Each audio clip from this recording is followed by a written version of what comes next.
Hola, bienvenidos. El día de hoy les vamos a hablar sobre un tema fundamental en cualquier empresa, el cual es la comunicación en el contexto gerencial. El día de hoy, pues mis compañeros y yo les iremos hablando sobre los temas y los iremos desarrollando poco a poco. En este caso empezaremos primero por lo que es la comunicación efectiva. La comunicación efectiva es la capacidad de transmitir un mensaje de manera clara, directa y comprensible, tratando de que el receptor lo entienda correctamente y actúe de acuerdo con la intención del emisor. No se trata solamente de hablar por hablar o de escribir, sino de asegurarse de que el mensaje llegue de acuerdo a lo que se quiere y tenga el efecto deseado. En el contexto gerencial, la comunicación efectiva es fundamental porque permite coordinar mejor las tareas, evitar errores, generar confianza y tomar decisiones con mayor precisión. Para lograr una comunicación efectiva es necesario que el mensaje sea claro, coherente y adaptado al público. También se requiere empatía para entender a quién va dirigido el mensaje, así como la disposición para escuchar activamente y brindar retroalimentación. No importa solo lo que se dice, sino también el cómo se dice, ya sean el tono de voz, los gestos y la actitud influyen mucho a la hora del impacto del mensaje. Dentro de esta tenemos algunos puntos como algunos puntos clave que son por ejemplo, en el contexto gerencial, que es vital para dirigir, motivar y coordinar. Requiere empatía, claridad, coherencia, retroalimentación y una escucha activa. También el lenguaje no verbal y el uso adecuado de herramientas, pues también son herramientas digitales que también son necesarias, ¿no? No solo se trata de hablar bien, sino de comprender, sino de que se comprenda correctamente. No es un talento nato, sino una habilidad que se puede y se debe desarrollar especialmente en quienes tienen a su cargo la responsabilidad de guiar a otros. El primer punto sobre el que les vamos a hablar es el liderazgo y la importancia en las organizaciones o en las empresas. El liderazgo es bastante importante y muy infravalorado, ya que un líder no solo debe mandar, sino que debe de motivar, debe de empatizar con los trabajadores, pero sobre todo debe ayudar, porque si solo manda obviamente no le va a caer bien a todos los trabajadores, sino que no sería un buen ejemplo de liderazgo, ya que al ser un buen líder se necesita pues de empatía, de buen carácter y sobre todo de solidaridad, ya que al ser un buen líder tenemos las principales opciones de hacer un buen trabajo en equipo y sobre todo en una obra, ¿no? Si no hay comunicación, si no hay un líder, pues estoy seguro de que la obra se cae a pedazos y no se puede hacer absolutamente nada, ya que siempre debe de haber alguien que guíe al grupo, ayude, pero sobre todo resuelva en este trabajo. Para que todo esto funcione es importante entender que hay tipos de comunicaciones dentro de una organización. Entre ellos está la comunicación ascendente, que es la que mayormente se usa de empleados hacia gerentes o superiores. La comunicación descendente, que es la que se usa de superiores a empleados.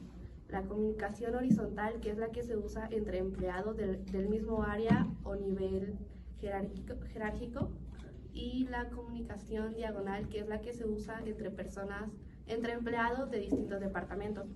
También dependiendo del tamaño de la compañía y del estatus legal y de otros condicionales, existen otros modos de organización dentro de la empresa. Entre ellos depende de la forma jurídica, el tamaño de la organización, el sector económico y el origen de la capital. Dependiendo del ambiente laboral, es también importante reconocer que estos puntos lleguen a un acuerdo, ya que si el ambiente laboral entre los empleados y superiores es irregular, estos puntos y estos factores no pueden llegar a cumplirse y podrían llegar a afectar toda la organización de la empresa.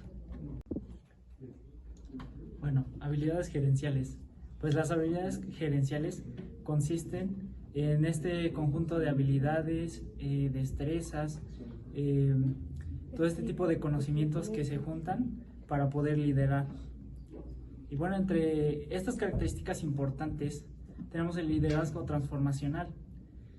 Y el liderazgo transformacional es aquel en el que la persona que lidera pues aprende a tomar en cuenta a la otra persona, empatizando, enfocando en qué es lo que puede hacer para coordinar correctamente, qué es lo que puede llegar a pensar la otra persona y en base a eso poderlo apoyar de esa forma. Bueno, comunicación efectiva. Pues en la comunicación efectiva tenemos el factor de escuchar a la otra persona, ¿no? Y pues dentro de esto que cabe, pues cabe aclarar las ideas, cabe aclarar todos sus pensamientos, en los cuales se puede sintetizar una mejor sintonía entre esa persona y tú, en donde puedas escucharlo y puedas ver en qué otra capacidad puede mejorar ese factor comunicativo, ¿no? Desde la escucha, desde el habla, desde el factor de cómo es la convivencia entre esa persona y tú, para poder mejorar en el ámbito de un trabajo o laboralmente. Y bueno, de ahí tenemos el pensamiento visionario. En el pensamiento visionario pues, es tener esa ambición, ¿no? Ese propósito en conjunto con tus colegas, con tus compañeros de trabajo, en donde tú das ese punto, esa meta, en donde se llega y pues en base a eso les das consejos, les das esas cualidades por las cuales deben seguir trabajando y deben de lograr esa meta. Bueno, pero incluso con buenas habilidades hay que tener cuidado con las barreras de comunicación. Estas pueden ser físicas, como el ruido, psicológicas, como el estrés o los prejuicios, o incluso tecnológicas, como el mal uso de correos o los chats. Un gerente debe de saber detectar estas barreras y eliminarlas para que la información fluya sin distorsiones. Y cuando las barreras no se atienden, se generan malentendidos, se pierde tiempo y disminuye la productividad. Y pueden surgir conflictos entre personas o departamentos. Además, los empleados pueden sentirse ignorados, frustrados o desmotivados. En resumen, una comunicación gerencial eficaz se basa en 5 pilares: claridad del mensaje, liderazgo empático, buen manejo de los flujos de información, habilidades comunicativas y sólidas y la eliminación de barreras. Gracias, compañeros, hasta la próxima.